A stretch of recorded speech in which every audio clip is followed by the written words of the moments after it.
Redacted revelation.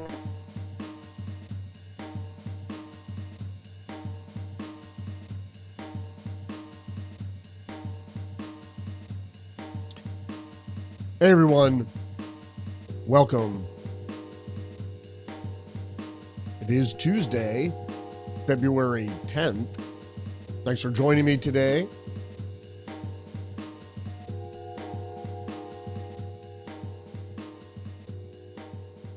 So, top of the news today, Representatives Ro Khanna of California and Thomas Massie of Kentucky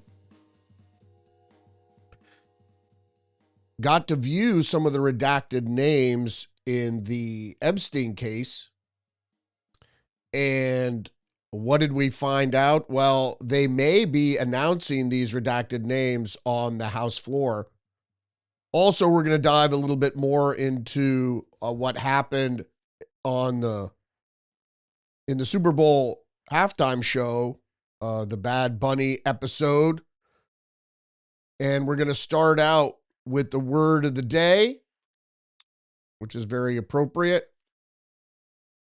So we got 30 headlines to go through today, so let's read the news.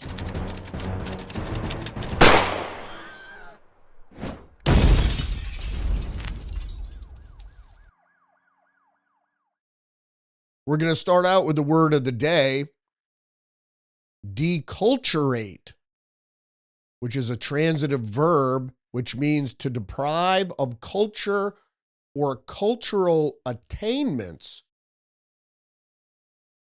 And this applies most pointedly to what we saw in the Super Bowl halftime show with the Bad Bunny music performance that was all in Spanish, and that as part of the performance evoked many different vignettes of life in Puerto Rico.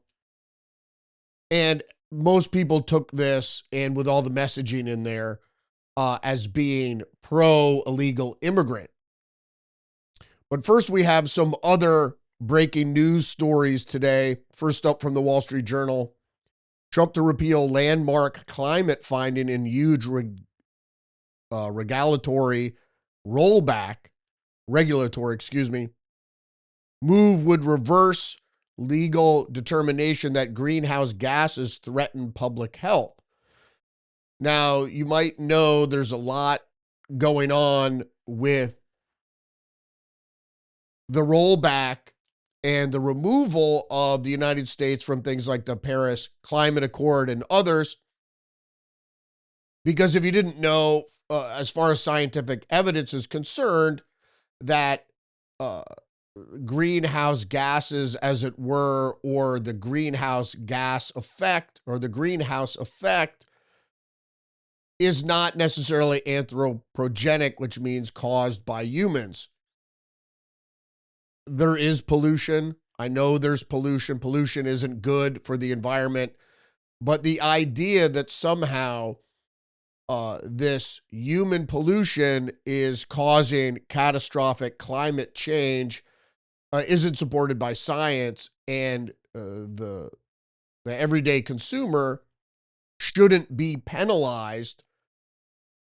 In industry, and a lot of industry, I don't want to say all industry, but most particularly wealth funds and sovereign nations shouldn't be held accountable for science that isn't clear. Certainly isn't clear. I mean, people could argue with me on this, but you're going to have to show me the evidence, and not just show me pollution, but show me how man-made pollution is causing climate change. Many people point to Al Gore and said, well, all his predictions didn't come true. The fact that the polar ice caps are going to melt, or that we're going to have global warming, and then they had to change that because the climate was actually cooling. And so any adverse effects of weather and what have you now are all contributed to climate change. This is all bunk. And the reasoning being is that to blame you, particularly, not just humans as a whole, but you, for your carbon footprint, and they want to tax you accordingly. And don't forget, you exhale carbon dioxide. So that's where this is all going. So any rollback here is significant, because it's a lie. So to stop people from believing the lie, certainly is significant in this grand propaganda narrative. It's really mind control. We're going to get more into that with our next story, which is still having to do with the halftime show that happened 2 days ago, but it's still in the news.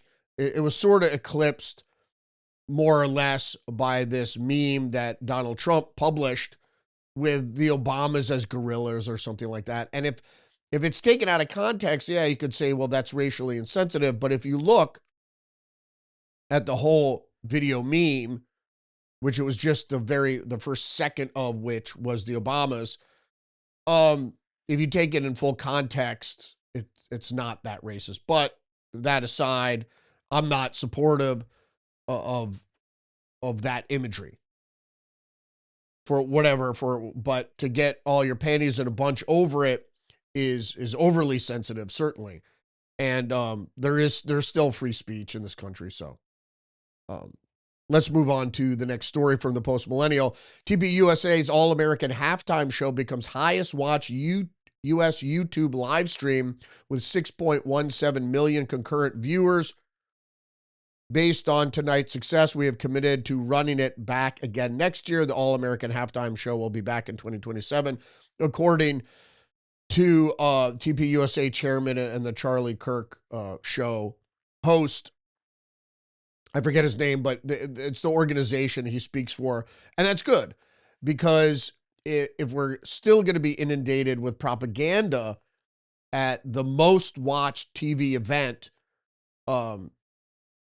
I want to have an avenue to watch something else. And there was certainly no propaganda in the TPUSA event. I mean, for how you feel about that. I'm not a big fan of country music, so I didn't really watch much of it because it was a lineup of country music folks. I mean, and Kid Rock I could care less for, but I appreciate there being an alternative, as there should be. Moving on to the next story here, story number 3. From the Federalist, media's fawning Bad Bunny coverage is just another psyop to demoralize and mislead Americans. Indeed. The media's political attacks are meant to confuse and demoralize conservative resistance to a political halftime show whose messaging targeted American culture and Christian values, to some of which I agree. Is Puerto Rican culture American culture? I would think so. That's not the point. The point is, it's like having an overtly trans halftime show that some people might not identify with. So Puerto Rican culture is a small aspect of the United States. To highlight that in such an overt way, I think is a disservice to the majority of people watching it. I think the general appeal it should be the way to go. And I think the timing of something like this, with the ICE raids and the fact that we're trying to remove illegal immigrants from the country, makes it divisive, to say the least. From a business point of view, you'd understand that the NFL wants to open up the Hispanic market to NFL. Absolutely. And I don't know if it's a targeting Christian values. It has certainly in the past. The NFL halftime show has overtly satanic performances and stuff like that. So that would be targeting Christian values. And as far as American culture, I think Puerto Rican culture is part of American culture.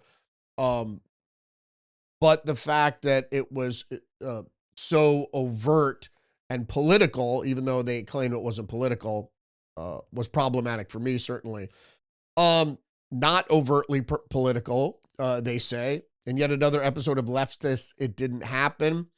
And it's good that it does. Legacy media outlet explained that Bad Bunny's show wasn't really political. According to the Rolling Stone, Bad Bunny, whose real name is Benito Antonio Martinez Ocasio, was not overtly political. But he did send a message of unity as he paraded flags from all over Latin America. What about people who aren't Latin American?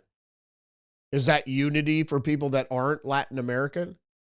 No, I would say it was overtly pro Latino. People magazine asserted that he steered clear of strong political statements. Well, he already did that at the Grammys. The New York Times said that the messaging was less political than some perhaps expected. I think it was covertly political. If you didn't notice, even if you think it's covertly political, if you didn't notice that at the end of the performance, he gave his Grammy to the young boy who was threatened with deportation with his father in Minnesota. There was a big hullabaloo in the press about that, certainly. Moving on to the next article here, article number 4. Post-millennial pro-ICE ad from border security nonprofit airs during Super Bowl. If you hadn't noticed this one, they're friends and neighbors, sons and fathers. They're people who love this country. They are immigrants and customs enforcement officers. Advertisement expressing support for immigration and customs enforcement aired during the Super Bowl on Sunday, depicting how the agents are everyday Americans, like friends, coaches, and veterans. This comes after Super Bowl halftime show performer Bad Bunny avoided playing shows in the U.S. over concerns of ICE enforcement actions. I guess his fans might be illegal immigrants. The ad from American Sovereignty, a nonprofit focused on border security and community safety, stated that their friends and neighbors, sons and fathers, their Little League coaches and veterans, they're people who love this country, they're immigration and customs enforcement officers. And they are. They are Americans, certainly. See, my problem is that the way this is depicted is obviously political. And I have a huge problem with it because I talked about this yesterday, that my brother was watching the Super Bowl with him, or sort of watching the Super Bowl. We were watching other things simultaneously.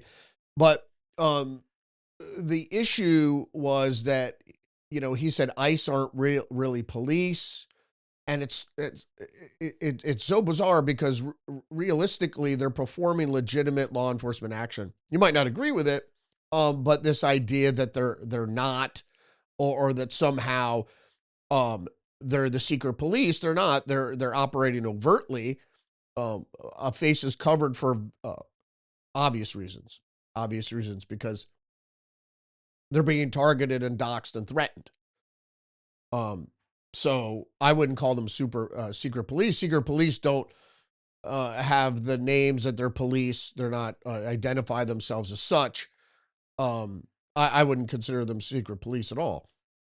I would consider the FBI secret police, because the FBI have undercover agents and assets constantly working in different areas. And a lot of times they're not disclosed.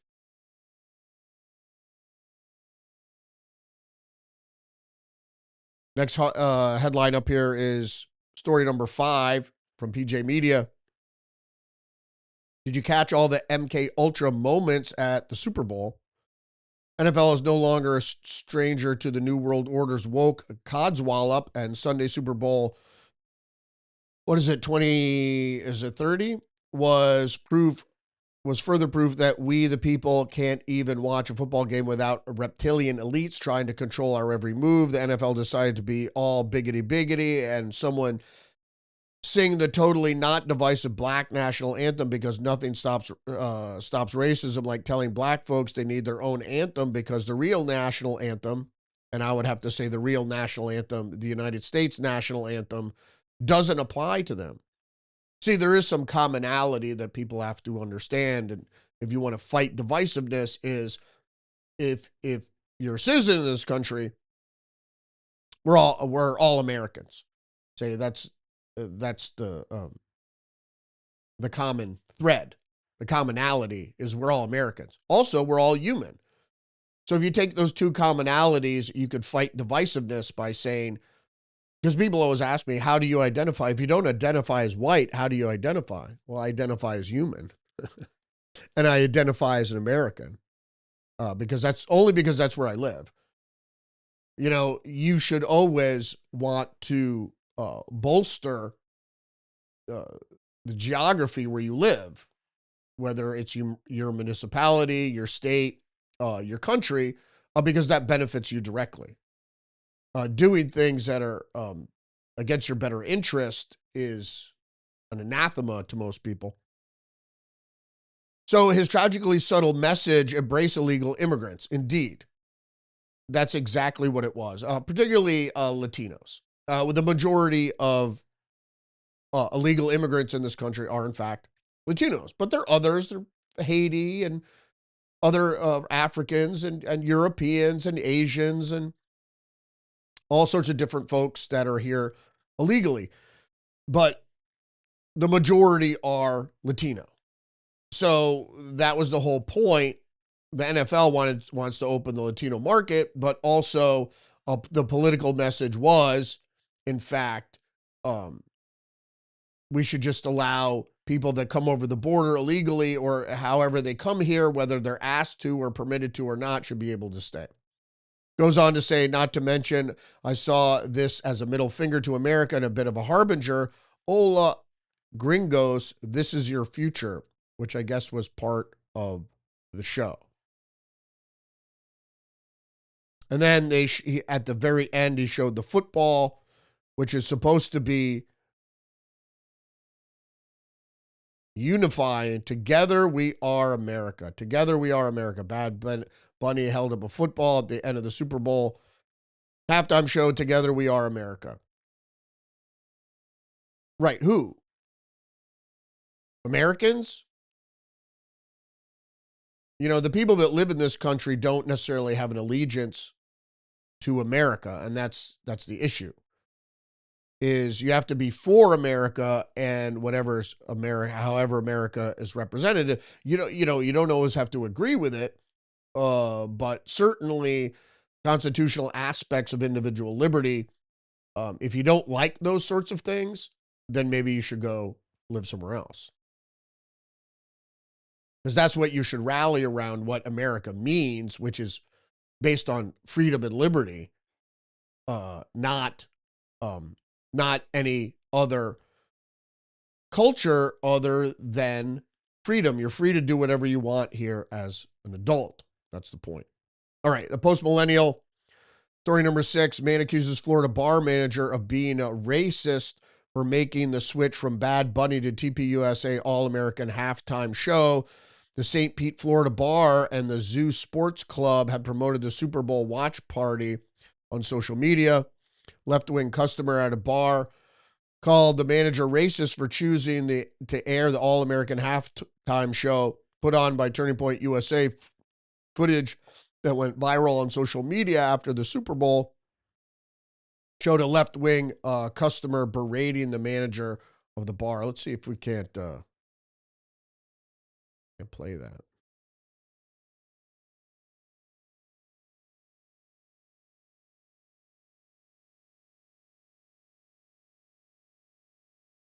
Because this is what the majority. Are you filming me? Yeah, I'm filming you. Why are you doing that? Why didn't you play back?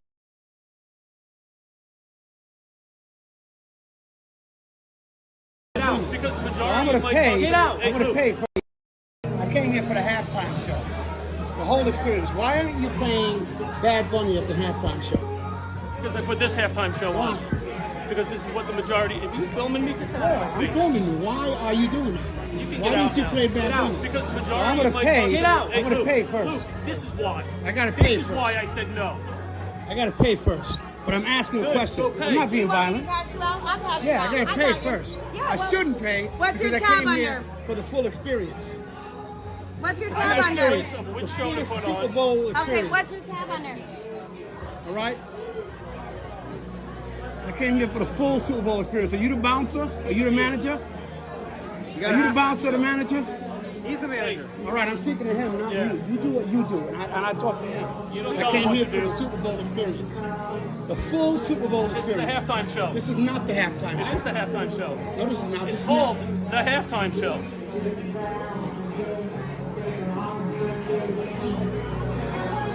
We're at the zoo, and the zoo refuses to play Bad Bunny for some reason during the halftime show. They want to play somebody else. All right? I'm going to put this on my social There media. you go, baby. Good. All right? There you appreciate go. that, actually. There's your Made me tab. some You customers. have a good night. Thank you. You might get customers, you might lose a lot of customers. Because you might look like a I guess we'll racist. see. All right? guess You we'll might see. look like a racist. So do you. Why? You're a racist. Why? You're complaining about the show. This show right here is not All right, the show. can we do This me is a not favor? part of the Super I Bowl. have a bunch of other things that we have I to came here for do. the Super Bowl experience. This is not part of the Super So Bowl. don't come Okay. back. This was not promoted. So don't come back.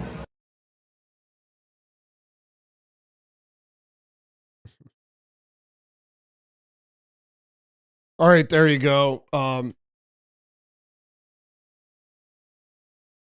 There you had that customer calling another guy racist because he reserves the right. So if you know anything about having a private business, whether you're a manager or a business owner yourself, a couple things. First of all, when he says stop filming, the guy has to stop filming. We went over photography laws a while back when we were talking about Don Lemon and those other reporters going into a church where they weren't invited and filming on private property. That's not really legal, or it's certainly up to the discretion of the property manager or property owner. In that instance where he said, stop filming me, he has the right to order the guy to stop filming. And certainly he has legal recourse to sue the guy for publishing video, which he told that individual to stop filming. You can't film on private property, especially after you've been told not to. Doesn't matter if you're a journalist or what. The First Amendment applies to anybody. There's no journalism accreditation really in the United States. Anybody can act in a journalistic capacity and do these things, but you can't do that when you're on private property. You can't film inside a business, and when the business owner or manager tells you to stop, can't do that. Another thing is, he's not racist, and he said he was going to air the football game. He didn't say they were going to air the halftime show. So regardless, like I said, if you're a business owner or you're a manager or whatever, you reserve the right to do whatever the hell you want to do in regards to your customers, and or you can't be discriminatory, obviously.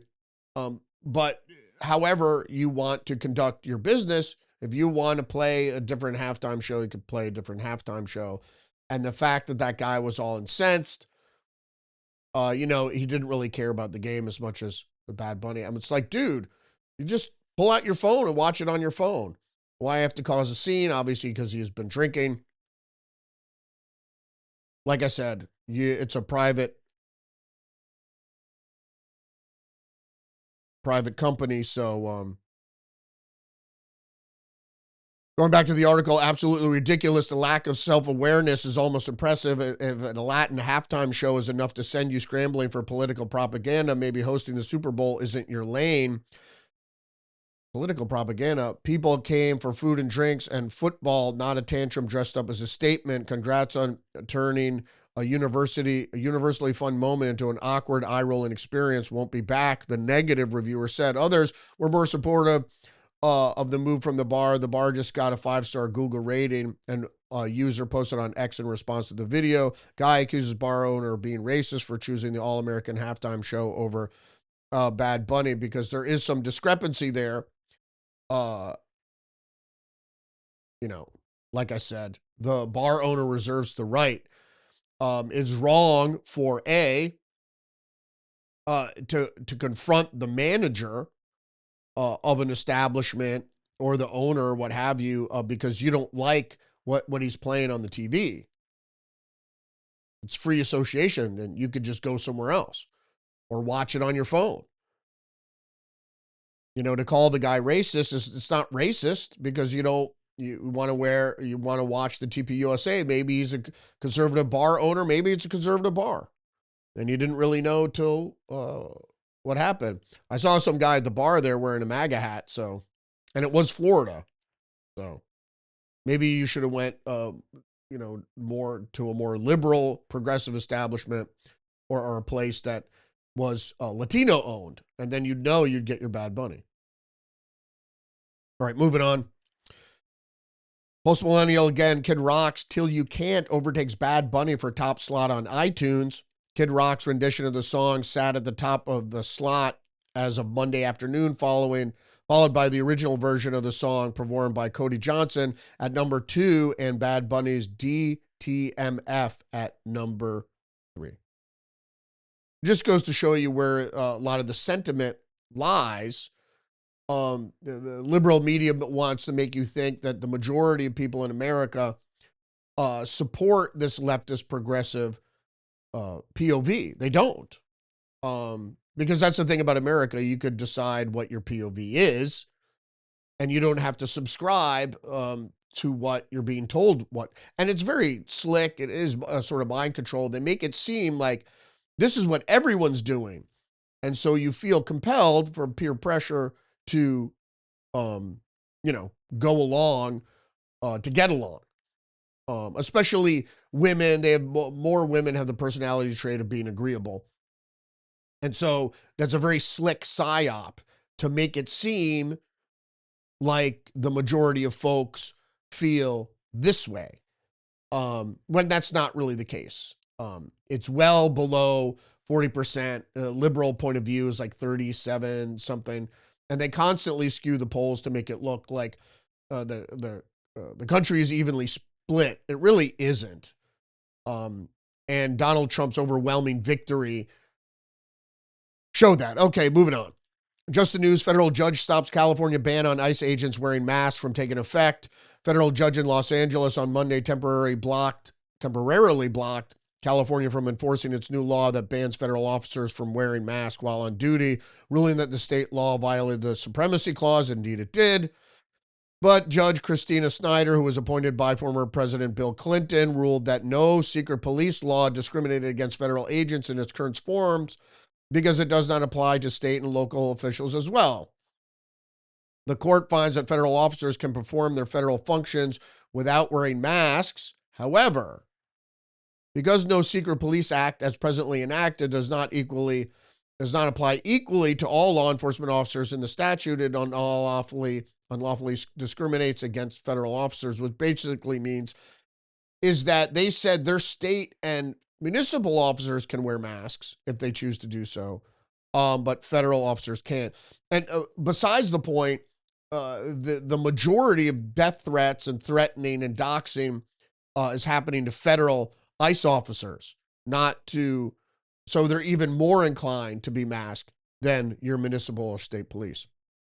More from the Post Millennial and Andy No. Andy No reports Portland anti-ICE activist caught on video firing look-alike gun at live streamers from moving car. Portland woman has been reported to police after viral video showed her firing an airsoft gun from a moving car at live streamers outside of the ICE facility. Witnesses say the weapon closely resembled a real handgun. You could see the kind of picture there, and airsoft guns are made to look like real guns. That's certainly threatening, brandishing, harassment, intimidation. There are all sorts of other things going on there that she could be charged with. Whether she believes that this is because it's a toy gun, it doesn't matter. It's the way the toy gun was displayed and at whom and in what context. First of all, it's not a child. If a child was pointing a toy gun at somebody in a moving car, you'd be like, oh, the kid's just playing around.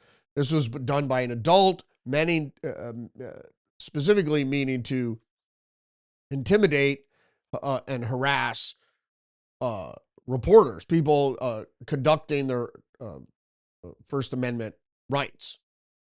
Whether they're accredited journalists or not, it doesn't matter. People are there reporting, and you're trying to intimidate them from doing what the First Amendment allows them to do. You should certainly be charged. Whether or not you go to jail or anything is a completely different thing. But the fact that it's Seattle or Portland, Portland, Oregon, unlikely anything will come of this. They don't enforce a real crime. They don't enforce the law when it comes to real criminals. Anything borderline like this, they'll probably send them a cake or something, or that a boy, a letter. You know, you did really good. Intimidating those right-wing journalists. They're all Nazis anyway. All right, moving on. Fox News, Martha Stewart says that ICE enforcing law is like living under 1984's Big Brother. Stewart also criticized federal response to what she called peaceful demonstrations in a social media post. It's just like most of the other people who are misinterpret. They either are not getting the whole picture by the kind of news that they watch, or what their peers are telling them. But like the headline stated, Martha Stewart says that ICE enforcing the law, which their legitimate law enforcement operations, is like living under 1984's Big Brother. It's not. The federal, hey, I'm no fan of federal government surveillance apparatus. You know, particularly what comes when it's violating the Constitution, and the laws strictly prohibit NSA and CIA and FBI unwarranted surveillance, as they did with President Trump. I'm not for that, but these are legitimate law enforcement operations. They're going after, I don't know, what is it, like 35 million illegal immigrants in the country? And so if they're lucky, they might get or remove 8 out of the 10 to 12 million that Biden let in. They're not going to be able to get rid of 30 million in 4 years. And the point is, if you want amnesty, really, for people that are here illegally, or some of the people that are here illegally, the only way to do that is A, close the border, which has been done, and B, remove the violent or the criminal illegal aliens. That's the only way you're ever going to get to amnesty. Or maybe you could cheat. I mean, they do that plenty. Stewart told USA Today that while she normally considers herself as an extremely optimistic person, whatever that means, she is nonetheless feeling a bit down. Regarding Donald Trump's immigration raids, the TV icon spoke with a news outlet during an appearance with Pepsi during Super Bowl week in San Francisco as the soda company hosted Bay Area local eats. I'm not happy with what's going on with immigration. Of course not. We got a notice in my town of Bedford, New York, that ICE was, that's right near me, ICE was in the schools. ICE was in the schools. We got a notice from in my town, not even from the town. We got a notice in my town that ICE was in the schools. She didn't even go to figure out if that was even true. That's extremely depressing, right? Because you're believing a narrative that might not even necessarily be true. This is a beautiful suburban town, an hour from New York City. It's crazy. Big Brother is watching. It's not an easy way to live. She didn't even corroborate whether that story was correct. ICE is not in the schools. Sometimes ICE is, when they go and target an operation, they're looking for parents who are here illegally, picking up their children. And since they're not getting warrants, and they're not getting help from local authorities, you know, their avenue is limited. So they're forcing ICE into behave in certain ways, and then they complain about the way they behave. It's like that famous "A Few Good Men" quote that Jack Nicholson did. You know, you question me, you rise and sleep under the blanket of freedom I provide, and then you question in the manner in which I provide it. Loosely quoted. Article number 11, Melania documentary film must remove Radiohead founder song. Composer demands a film following the First Lady earned the highest opening weekend for the documentary in a decade. So Radiohead's Johnny Greenwood and film director Paul Thomas Anderson requested Monday that the Melania documentary remove a song they asserted was used without Greenwood's permission. Well, they don't have to give permission. Statement from Greenwood's representative claimed that the film used the song Barbara Rose without consulting Greenwood. While Johnny Greenwood, and this is from them, while Johnny Greenwood does not own the copyright in the score, Universal failed to consult Johnny on this third-party use, which is a breach of his composer agreement. So as a result, these two people asked for it's not going to be removed. And this has happened tons of times with music that is used by Donald Trump and the artist. And if you sign a record agreement, you don't really own the rights to distribute your music. You sign those away so your music can be distributed through radio companies, their promoters, etc. The thing is that song was licensed fair and square. And then when the composer, the person that wrote it and recorded it, didn't like it being used, he had already signed away those rights because he wanted to make money. You don't have to. You could do whatever you want to do outside a record company, but as soon as you sign your rights away, goes on to say, the duo says Universal licensed the music for Melania without permission. Let's go back.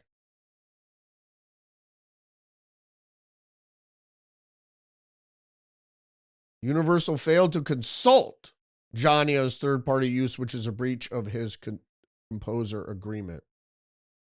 So he needs to be consulted. He doesn't need to be asked permission. So the problem is consult is a loose term.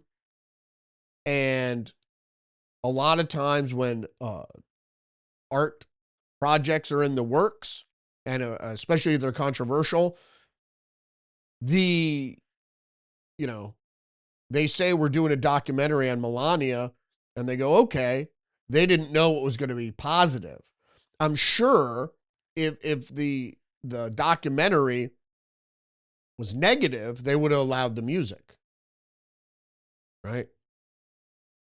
Moving on, the Federalist, New York Times does the impossible and interviews a reasonable American on immigration. This is true. They talk about the business owners in this country being the backbone of the country, but politicians don't believe that, or they don't act on that. So the Times had a daily podcast. They interviewed a 53-year-old Massachusetts resident, John Polina, ambivalent Trump voter, who explained why immigration was one of the most important policy issues to him personally. I'm a laborer at the very root of what I do. I move things, I pick things up, I put things down, and that kind of work has been compromised by illegal immigration greatly. Of course it has.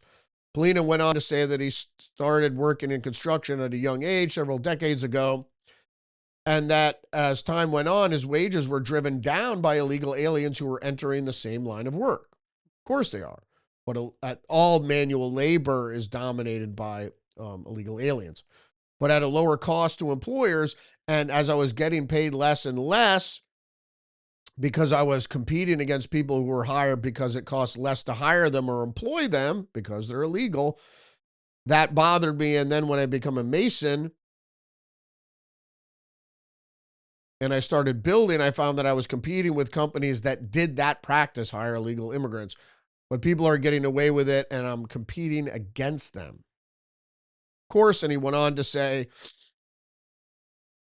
that running his own construction business is now getting hard as he ages because he has to perform the manual labor himself, unable to afford to pay someone else to do it at a fair price since he refuses to employ illegal aliens on principle. I can't hire a laborer because I don't feel that I can give them a living wage. So it's just, and that's what I mean by if you flood the nation state with low wage or certain people, they're mostly laborers.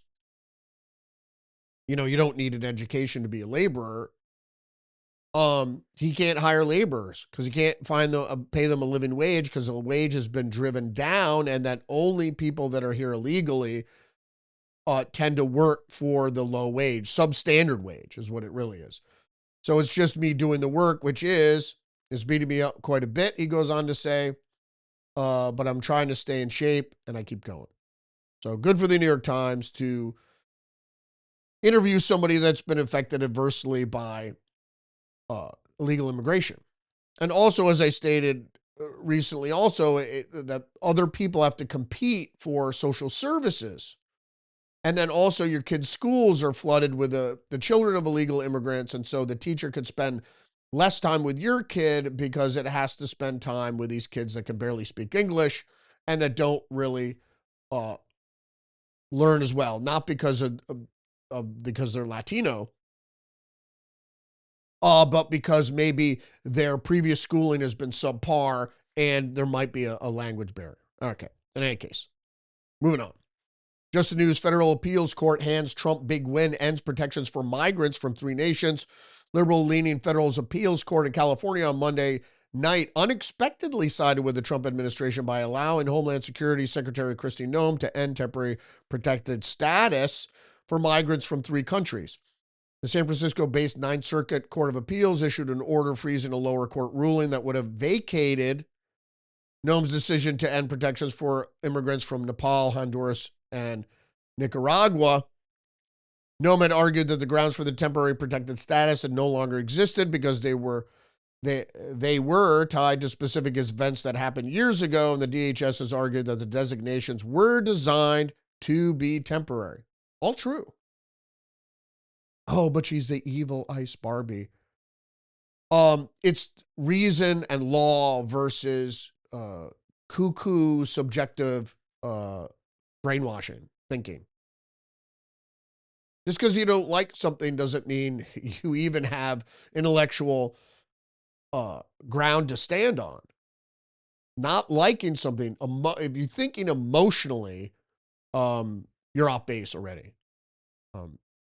Because you think intellectually, you feel emotionally. So stop thinking with your feelings. New York Post, 6 men likely incriminated by links to Jeffrey Epstein, lawmakers say after reviewing unredacted files. Now, I talked about this yesterday. I think it was just a news article that prefaced what was going to happen here with Ro Khanna and Massie, that going into a skiff and reading the unredacted files, but it said they were going to look at, or they were going to uncover unredacted files, which was just the opposite. They're going to uncover redacted files or expose redacted files, expose the names in redacted files. But they listed it in the headline as exposing names in unredacted files, but they were redacted. That's why they're exposed. Now they're unredacted. So just to get to the story here, 6 associates of the late pedophile Jeffrey Epstein were likely incriminated by their inclusion in voluminous files detailing the years-long investigation of the notorious Epstein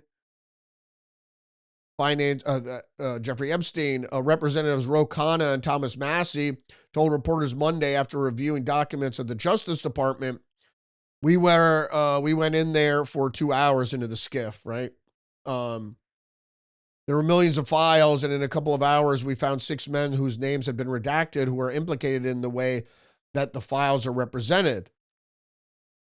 The congressman who co-authored the Epstein File Transparency Act that forced the release of the documents last year did not name the men or specify that the conduct they believed to be illegal. They did say one suspect was pretty high up in a foreign government, while the other was a prominent individual. Either lawmaker could read the 6 names on the House floor and be protected from legal liability under the Constitution's speech or debate clause. However, Massie said Monday he would give the DOJ a chance to go back through and correct their mistakes. They need to themselves check their own homework. None of this is designed to be a witch hunt, Khanna said. Just because someone may be in the files doesn't mean that they are guilty. But there are very powerful people who raped these underage girls. It wasn't just Epstein and his accomplice, Ghislaine Maxwell, or showed up to the island or showed up to the ranch or showed up to the home knowing underage girls were being paraded around. Yeah, most of the people are implicated.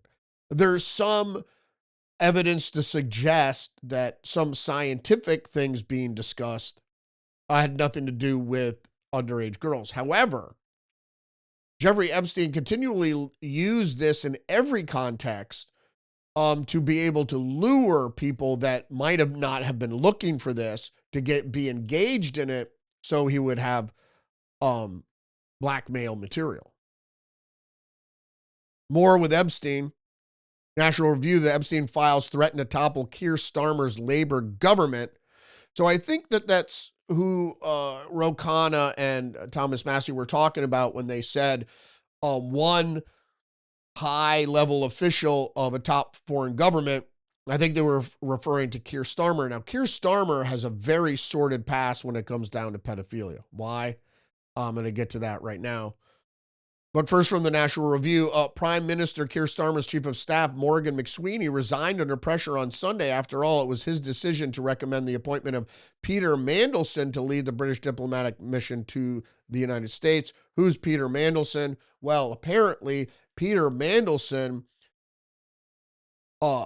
transferred classified information of the British government to Jeffrey Epstein. So it wasn't necessarily tied into the pedophilia, but still, like I said, the Epstein operation wasn't just about being a pimp for underage girls. That's not the point.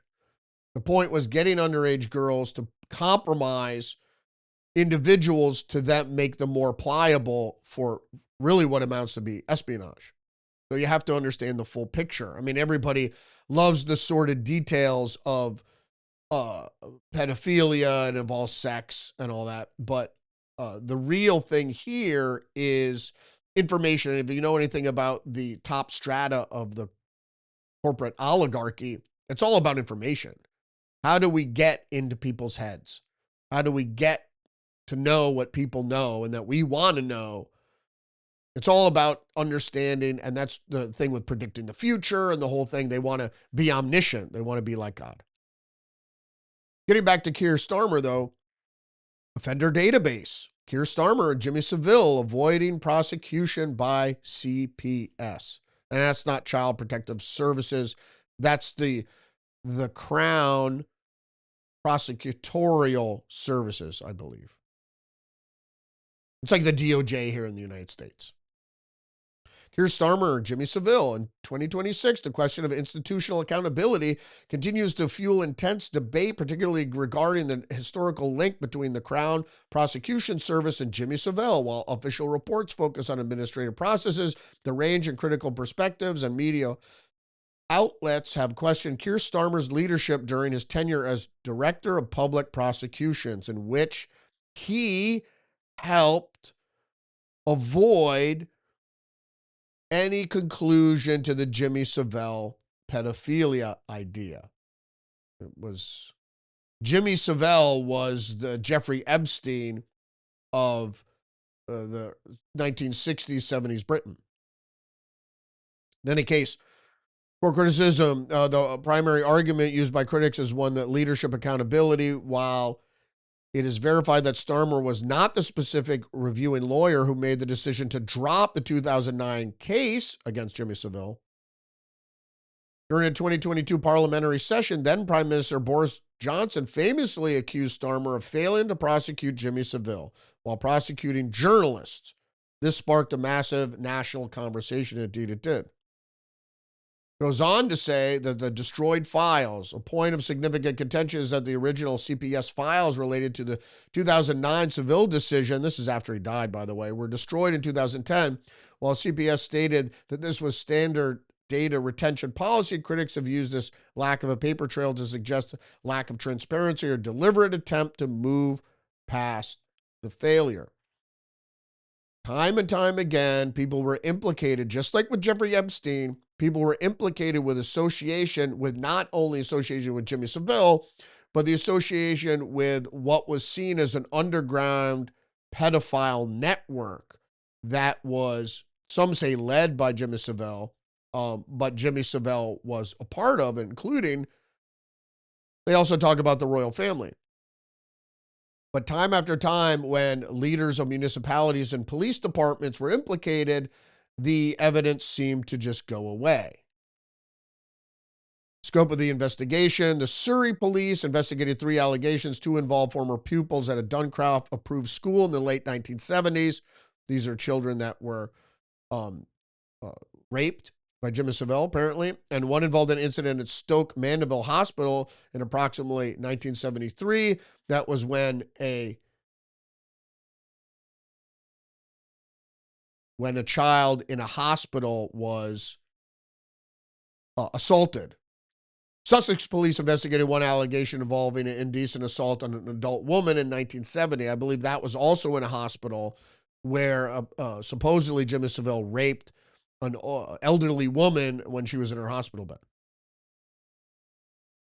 Surrey police spent over a year attempting to build a case, which included contacting former pupils at Duncroft School to find collaborating witnesses. Despite these efforts, the investigation faced a critical hurdle. By the time the file reached the CPS in October 2009, none of the 4 complainants were prepared to support a prosecution or testify in court. Why? Is because the police didn't tell the victims that others had also come forward. So they were reluctant to testify. An independent police complaints commission reviewed the case. The Sussex allegation found that the victim felt frightened off by officers who warned her that Savile's high-powered lawyers would ridicule her in court. Also, the reports concluded that both the police and the CPS treated the allegations with a degree of caution that was unjustified, effectively failing to build a prosecution by proactively seeking out more of the hundreds of victims who have since come forward. Failing to build a prosecution by, These failures are what led Keir Starmer, Director of Public Prosecutions, to issue a formal apology in 2013. He admitted that the shortcomings represented a failure of the system to properly support vulnerable victims against high-profile suspects. The reality here is that the pedophile network and Jimmy Savile were protected just like Jeffrey Epstein was. And just like James Comey said, we'll fail to be able to prosecute the case, so they just swept it under the rug, which usually what happens. But the fact is that many adults in high-profile positions, just like with Jeffrey Epstein, were engaged in this pedophilia network with Jimmy Savile. And when this case against Jimmy Savile came out, that everybody rushed to kind of sweep it under the rug or make it go away. And they did the same thing with Jeffrey Epstein, but now it's coming to the fore. This hurts the elite. This is a weak link in the armor of the elite. It certainly should be pursued. However, we have to understand that already now that the evidence has been tampered with, sanitized, and or seeded with misinformation, disinformation, propaganda, etc. Fox News, story number 17. 2 assassination plots, 2 judges, and 2 brands of justice. Judge Aileen Cannon sentenced Ryan Wesley Routh for life to attempting to kill Trump, while Judge Deborah Broadman gave Nicholas Rosk 8 years before plotting to assassinate Justice Kavanaugh. And the reality with this article is that neither Routh didn't fire the gun. And Nicholas Rosk, who's younger, but is a transgender person, also didn't conduct an attempt, but was there to do it. Again, unequal justice. You only got 8 years for plotting to assassinate a Justice Kavanaugh. I should get life as a deterrent. The guy's obviously mentally ill. Just the news, Minnesota GOP gubernatorial candidate suspends campaign after daughter found stabbed to death. Got to move a little quickly now because we've already been going for almost an hour. Minnesota GOP gubernatorial candidate Jeff Johnson has suspended his campaign following his daughter being found stabbed to death this past weekend. Hallie Marie Tobler, 22, was found in her locked apartment Saturday. Supposedly, she was stabbed by her husband, who has been charged by police. The husband, Dylan Michael Tobler, was found alive in the home with stab wounds that police believe were self-inflicted. That seems strange. He remains in police custody in stable condition, but he's going to be transported to jail. So we don't know if he's, whether he had committed the crime or not. Could be a reasoning to get those folks out of there. Get this guy out of the race. Fox News' Nancy Guthrie was expected at friend's home, not church, on the day she vanished. Well, I wanted to play another thing here from A Few Good Men. He wasn't even there. He wasn't there. That's a big point of information. Nancy Guthrie had a Sunday routine with friends to watch Savannah Guthrie's New York church service via live stream. Not attend a local church. Yeah. So Savannah Guthrie goes to this church in New York every Sunday, and then her mother used to stream in and watch the same service. So she didn't show up at a friend's house that day. That's completely different than what we've heard for the past several days. Earlier reporting indicated that Nancy Guthrie had been scheduled to attend an in-person church service in Tucson that morning and was reported missing after she didn't show up. No, it was at a friend's house. The service was broadcast from the New York church, attended by Savannah Guthrie, a longtime Today Show co-anchor. Just the news, House overwhelmingly passes major housing package. The lower chamber passes the Housing in the 21st Century Act in a 390-9 split under suspension of the rules, which allows non-controversial bipartisan legislation to be approved quickly. This is bipartisan legislation, thank God. There is some work getting done. The legislation will now go to the Senate, which passed its own housing bill late last year. Both bills are similar, but they have key differences that will need to be voted on before reconciliation. That will have to go down to before it goes to the president's Trump's desk to be signed. He said he was going to sign. People magazine, Dr. Oz urges take the vaccine, please, amid ongoing fatal measles spike in U.S. People should for sure fear measles. He said, one of my issues here is this conspiracy is that, first of all, the majority of unvaccinated people are the illegal immigrants that come in this country. And if you notice that a majority of these measles cases come from people that aren't, not only that aren't here illegally, but that aren't citizens. Also, I believe that there may very well be an effort to seed measles outbreaks, because Robert F. Kennedy Jr. is going to get on the midterm campaign trail, and he has broad support, particularly with the group favored by Democrats, which is the suburban housewives. They favor Bobby Kennedy Jr.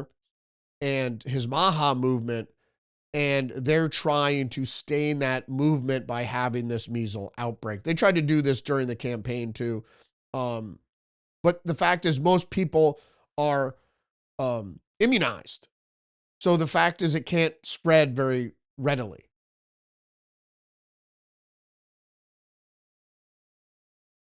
Federalist. These Chinese researchers at U.S. universities have CCP ties. I'm going to go through this Just very briefly, out of the 21 individuals, 4 have confirmed CCP membership, with others linked through the events or programs. Moreover, 16 of them have attended university with connections to the People's Liberation Army or oversight by the State Administration for Science, Technology, and Industry for National Defense. Many of these universities fall under the U.S. Commerce's entity list for strict export controls on dual-use technologies which serve both civilian and military purposes. For instance, one of the 21 Chinese individuals studied at Northwestern Polytechnical University, one of China's 7 sons of the national defense. The term refers to the 7 elite public universities directly overseen by the Ministry of Industry and Information Technology. While these schools enjoy strong academic reputations in China and attracted talented students, many who pursue purely civilian careers, their deep military ties make them high-risk partners for Western collaboration. And there are many more red flags, and I've gone over this story many times, but there's American subsidized Chinese advancement. The AAF argues that American dollars are unwittingly subsidizing advancements that could bolster Chinese military capabilities. One researcher's ties Peng Lui, who arrived in the United States in 2006 to study metamaterials, engineered materials with potential stealth and optics applications under Professor David Smith at Duke University. Research partly funded by DARPA and other defense agencies. After earning his PhD, Liu returned to China under the Thousand Talents program and found Quangji, a company that rapidly commercialized material technologies. Hold on one second.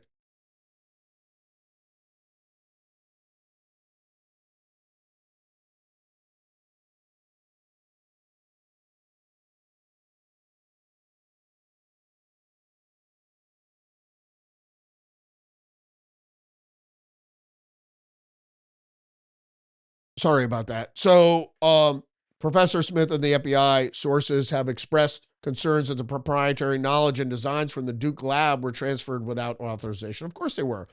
What do you think? If you're a Chinese citizen, you have to, even if you're not a CCP member, you have to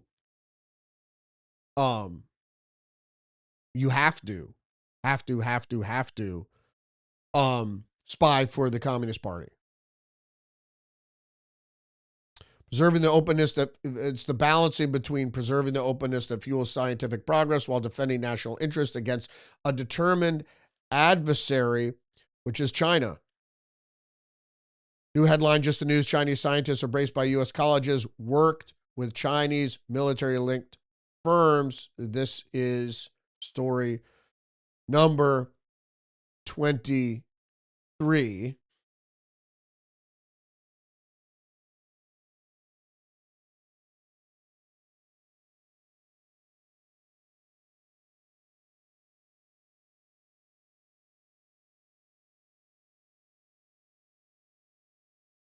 At least one of the Chinese academics who had also worked at iFlyTek, a similarly blacklisted Chinese company which often collaborates with Huawei, the U.S. National Security Commission on Artificial Intelligence stated in 2021 that national champion firms such as Huawei and iFlyTek help lead development of AI technologies at home and advance state-directed priorities that feed military and security programs, obviously.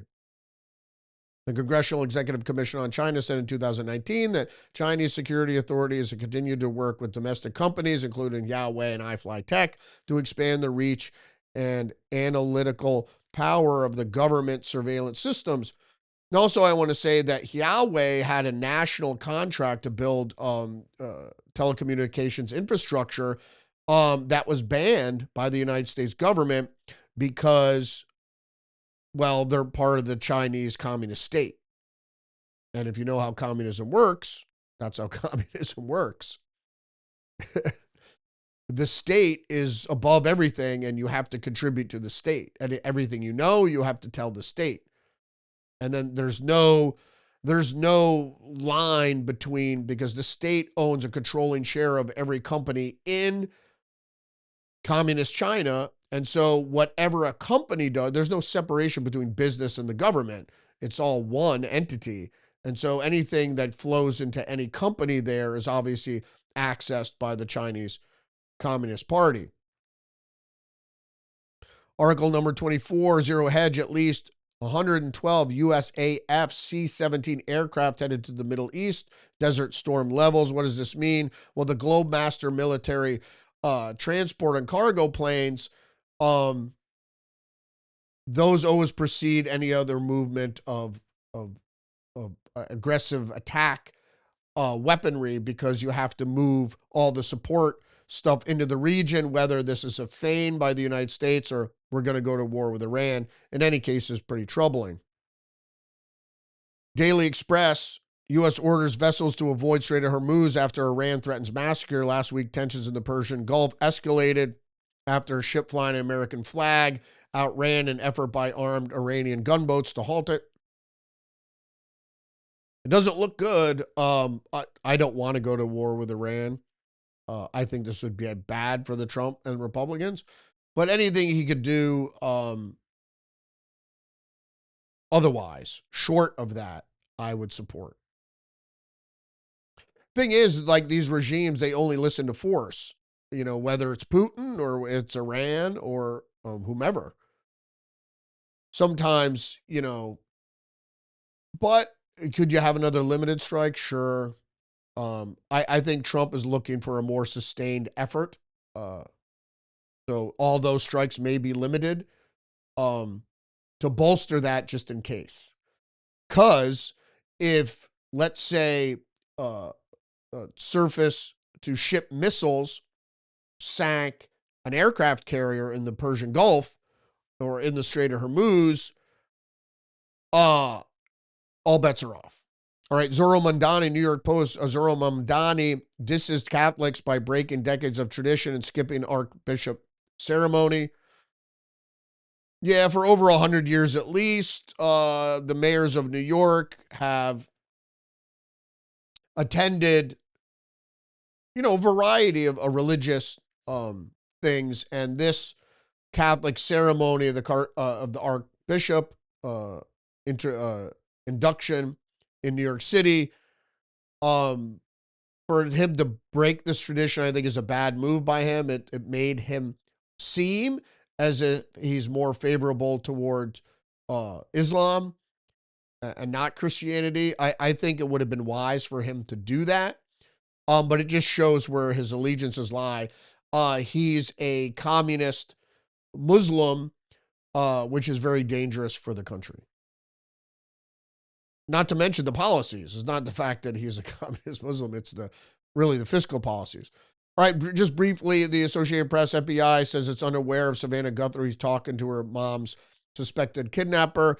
I've said this many, many times, is that I believe, and the only one that's voiced this other than me is Dan Bongino, who said these guys were professionals. Not to leave a speck of evidence. It just shows they're professionals, which means I don't think this was about money. I think it was about something else.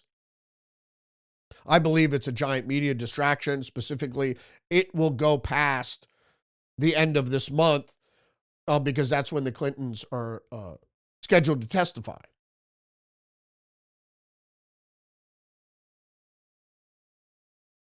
Washington Times. Trump threatens to block Canada-U.S. bridge as major trading partner turns towards China. President Trump on Monday threatened to block the opening of a bridge between Michigan and Ontario until the U.S. is given control of half of it, as well as adequate compensation. The president also slammed Canada for cozying up to China, frustrated by Mr. Trump's whiplash tariff policy and the rising costs they bring. Ottawa has been working to increase its trade relationship with Beijing. Zero Hedge, today we are preparing for war. Just to go back here, just really briefly, Canada is a security risk. Their relationship with communist China is very bad. It's very likely that the COVID virus made it to China through Canada. And you could do your own research there. Not only that, but they allow China to train militarily in Canada. Zero Hedge today, we are preparing for war. French defense chief says Europe has until 2030, cites Russia as the biggest threat. Russia is not going to invade Europe. It just shows that NATO is preparing to go on the offensive against Russia. In any case, introducing NATO troops into Ukraine and what that'll lead to. Zero Hedge Ukraine launching arms exports at centers across Europe. Ukraine has another money-making idea. Instead of begging for urgently needed funds from Western partners, it plans to start exporting weapons. What weapons does Ukraine produce? Design? None. So basically what we've already known is that Ukraine is putting American weapons sent there onto the black market. Now it won't be the black market. Ukraine will just start taking excess U.S. weapons and marketing them in centers across Europe. Ridiculous.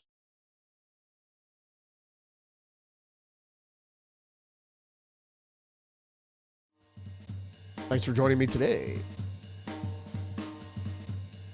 February 10th. Don't forget to engage the channel, like, subscribe, leave a comment, share the podcast. Thanks for joining me today. Don't forget, you're under attack psychologically and biologically. Stay hip to the trick. Join me every day, Monday through Friday. Live stream, 10 a.m. on Rumble, YouTube, BitChute, and X. Join me also tonight for another episode of Tuesdays with Perry, where Perry and I are going to discuss a variety of subjects. So we usually go live about 9:15. Well, I appreciate you for joining me. All right, I think we're over.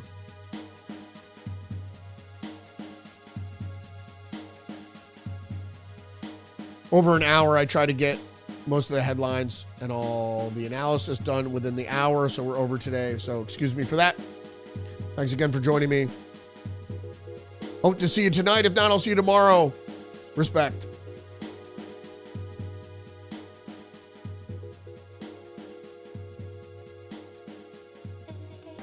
You can't handle the truth. The New World Order.